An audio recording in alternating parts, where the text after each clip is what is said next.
Hello, and thank you for joining us today. I am Donna Bordeaux from Bordeaux & Bordeaux CPAs, and we are going to have a webinar for CCSA members for demystifying donations, how to deal with donations requests as well as record keeping for your studio. So let's go ahead and get started.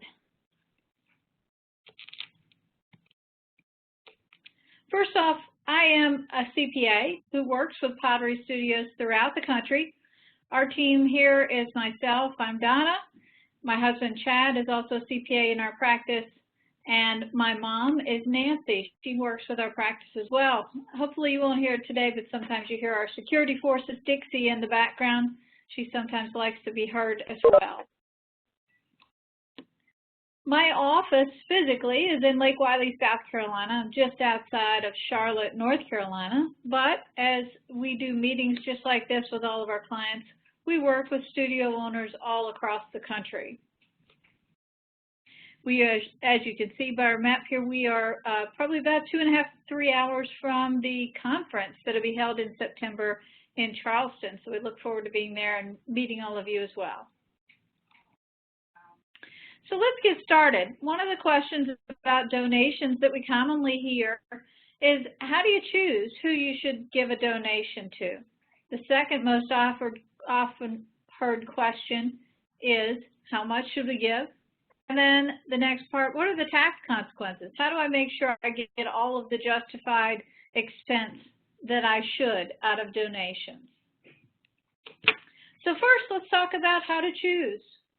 The one thing I recommend is, let's not make this a decision-by-decision process on each and every person who walks into your studio. Make this easier on yourself. Develop a policy and stick to it. So also this will help that your staff can help with you on this donation policy. You can decide, set a budget, and you may have to take the difficult road of learning to say no to some folks, and that's okay. It's okay to say no. You should say no to some. But in developing a policy, I would suggest that you look at what types of qualifications you would like to have. Now, I've heard studio owners say that we give to every single person who asks. We have a standard package, and if they ask for it, we just give it. I have others who are pretty choosy about who they donate to. You can find your happy medium here. I would suggest that you make sure that it is a qualified charitable organization so people don't take advantage of you at any point, and you're truly giving to a justified cause. We'll talk about some ways you can verify that in a moment. And the last part, again, I'll mention is make this easy for your staff so that they don't have to refer every single person to you as the owner to verify if and when that person should get a donation and what it should be. Develop a standard package and a policy and just stick to it.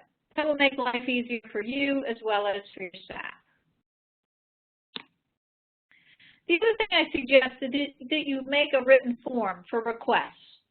First off, this will deter people who may not have the right intentions when they ask for donations. I would consider adding it to your website. It doesn't have to be on the front page. It can be on a contact page or something like that. You can also offer to request for proof of their nonprofit status. By that, every nonprofit organization has to apply to the IRS to be classified as a nonprofit. Or in some cases, there are exemptions, like schools or churches that do not have to apply to the IRS, but they will still have proof that they are a nonprofit. I've provided a few links here in our session of some other companies that do have request forms. Once we publish this, you'll be able to get those links and you can go out and click on those. And you can see the companies that are listed here. Just make it easy for people to ask for that donation and make it easy so that you can check back on those and give a written answer. You'll also help yourself by making sure you have all the information, whether or not that donation will be picked up or mailed, or if you need to call somebody, you should include all of that information right on the form so that you have it. You can also use this information in your marketing to track where your donations are helping you.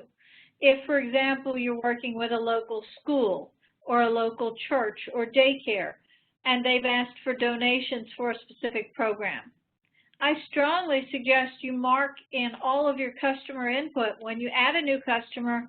Always instruct your staff to ask them where they heard about you or why they are there. And it's pretty obvious if they have a gift certificate with them that you gave to a donation for a silent auction, for example, of where they came from.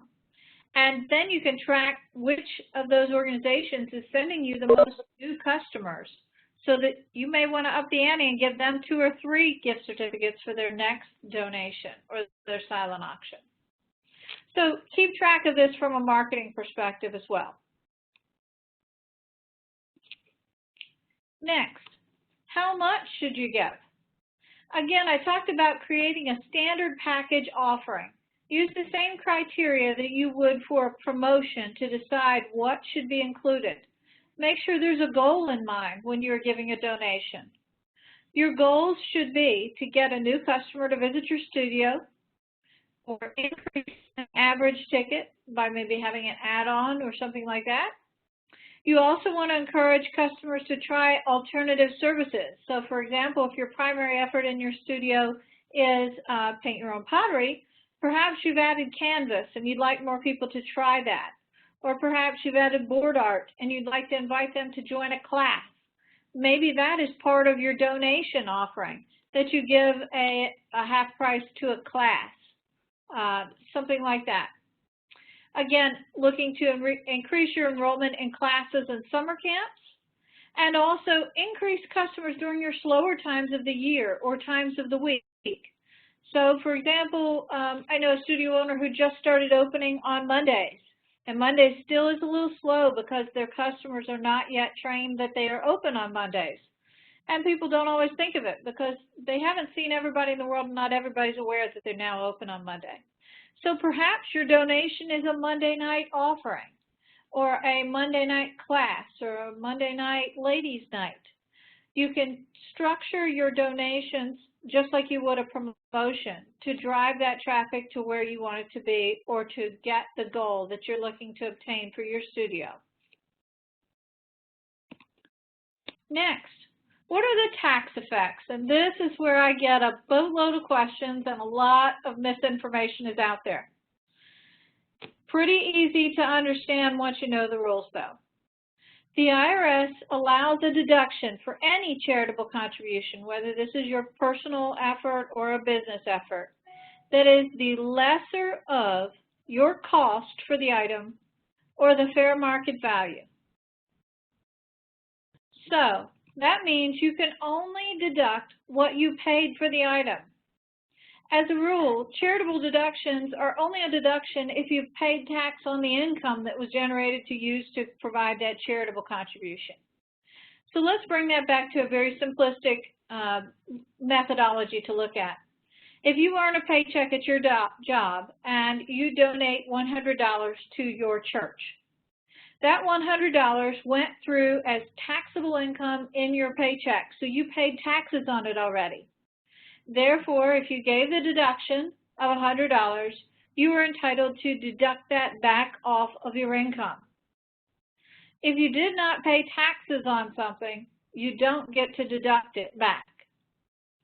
So, for example, if you received a gift of a car from your grandfather, and that car is worth $3,000. When you received that gift, you did not pay taxes on the value of that car.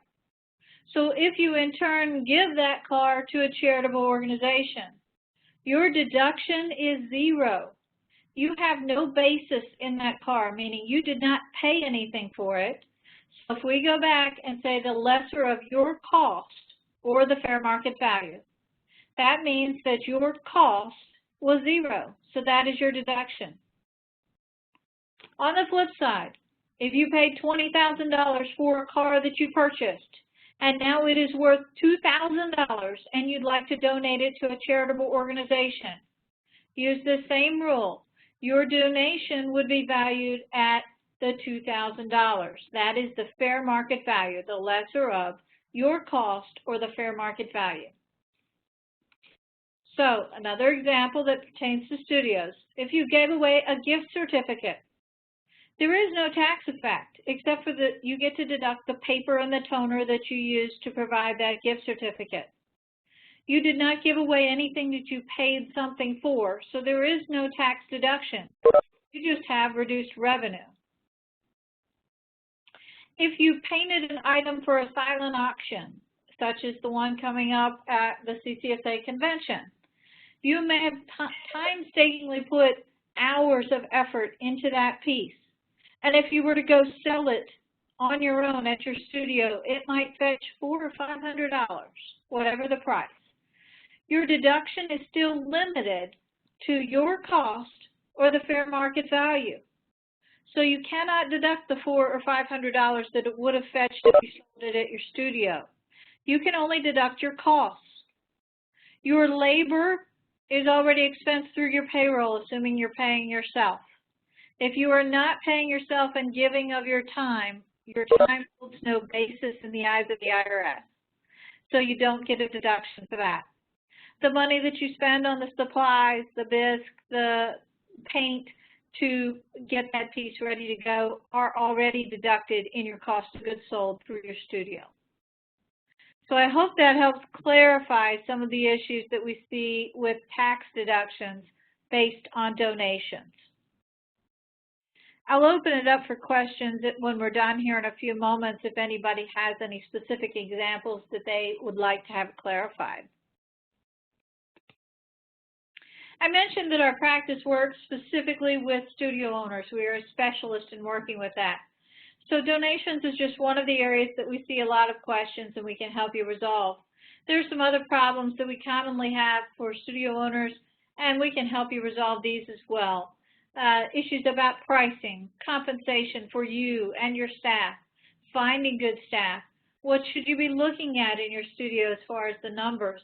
What story do the numbers tell? And also a lot of concerns about leasing and rents and locations. So if you have any of those issues, we'd be happy to dive into those deeper with you and help you discover some answers that will help you grow your studio. That's our main mission, is to make sure that our CCSA members have vibrant businesses that are growing and building value for them. If you have any other questions, I wanted to point you to a few references. Our website is pyopaccounting.com. And there, if you pop over to our blog, you will see a lot of answers to a lot of common questions like donations. We've done past webinars on pricing, promotions, payroll. Those are all out there on our blog as well if you'd like to reference those and dig in a little deeper. Also, if you've not seen it, we have the 10 most expensive tax mistakes that cost studio owners thousands, which is a copy of our book. And you can also order that right through our website, or if you're going to be at convention, I will have some of those there for you, and I'll be happy to provide that to you free of charge. I want to thank you for joining us today. In just a moment, I will turn off our recorded portion of our session and open it up to questions. And I'll stick around a few moments on the line to answer any questions you may have regarding donations. Give me just a moment.